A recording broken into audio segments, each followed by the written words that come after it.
Hey, Scott Rosebaum, senior cultivator here at Pharmacann, Dwight, Illinois. We're going to go ahead and take a look around at how we grow in our cannabis facility here. So we're going to head on into the mother room.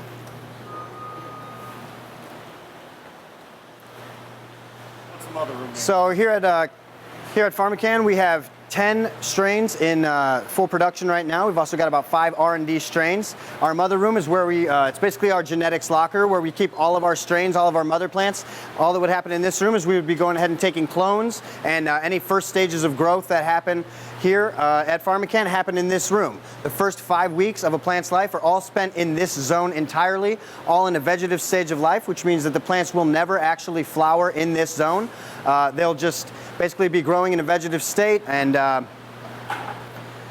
be under 18 hours of light a day. So here you'll see some of our mother plants here on my left. And then to our right, you'll see the clones after they've been taken and transplanted into our first size Belden container, 5.5 by 5.5 inch. We like to start them in a smaller container so they have a good wet-dry cycle, and that can stimulate rooting between the good wet and dry cycle.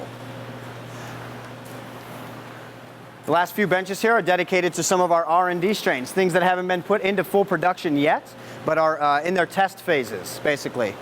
They'll be put into a room, tested out for 4 months through the entire growth cycle.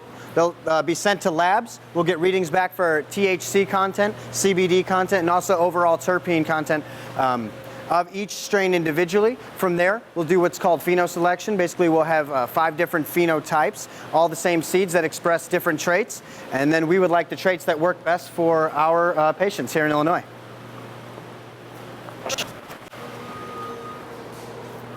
We'll go ahead and head on to our next room. Yeah, sure. Where are we going now? So we're going to go ahead and head into a first week of transplant room. This is still a room in a vegetative cycle. This is 1 week after transplant. We have 390 plants per room, all in a vegetative stage right now, all sitting under 48,000 watts high pressure sodium. You may ask yourself, why do we supplement light if we are in a greenhouse? We have to give the plants the exact spectrum that they want and keep the exact amount of intensity or high amount of intensity so that we get a consistent crop the entire time. We want our medicine to get big, beautiful flowers and just be covered in trichomes, and also increase the terpene values of the plant.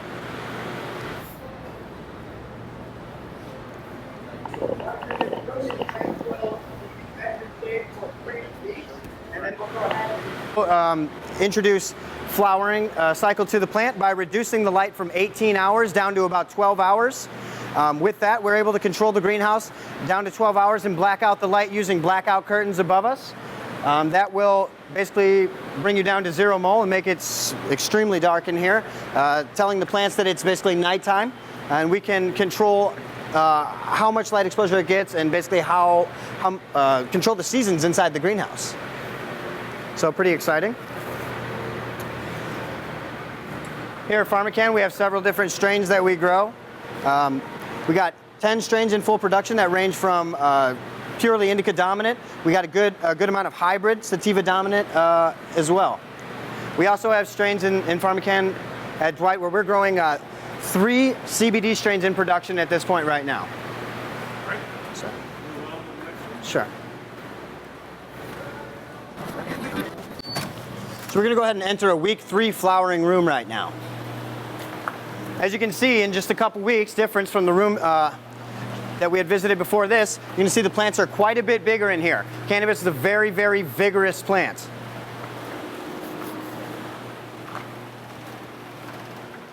The first few weeks of growth, we'll go ahead and we'll prune and trim out the lower 30% of the plant, and that forces all the and directs all the energy of the plant toward the tops.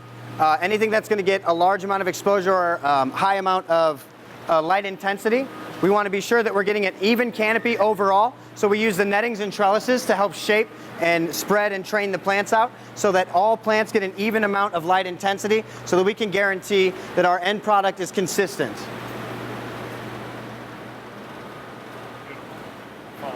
Sure. We're going to go ahead and move on to a week 5 flowering zone. Entering week 5 flower, you're going to see the plants have really grown a lot. Started to develop their little flower sites here. Trichomes, beautiful. This is where the terps, the smells, the aromas, the tastes really start to take effect and take hold here on the plants. We strategically balance our rooms and set up our rooms where our indica dominant plants are in the front and our large sativa plants are in the back to help assist with the airflow from front to the back of the room. Airflow is everything when it comes to growing cannabis. We can't have a very dense canopy and expect good results without being able to have a great amount of airflow flowing through the plants.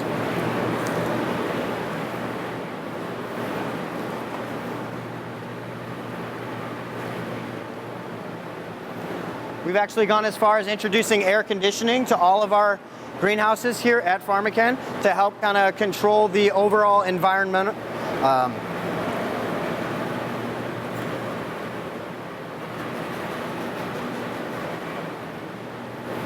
environmental control is everything when it comes to growing cannabis. You have to have a consistent environment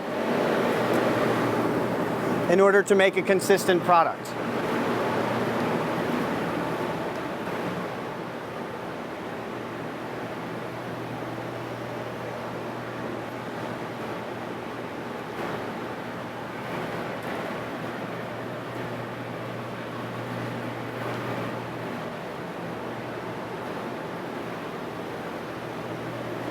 From now, you'll have about 4 weeks until the plants are harvested.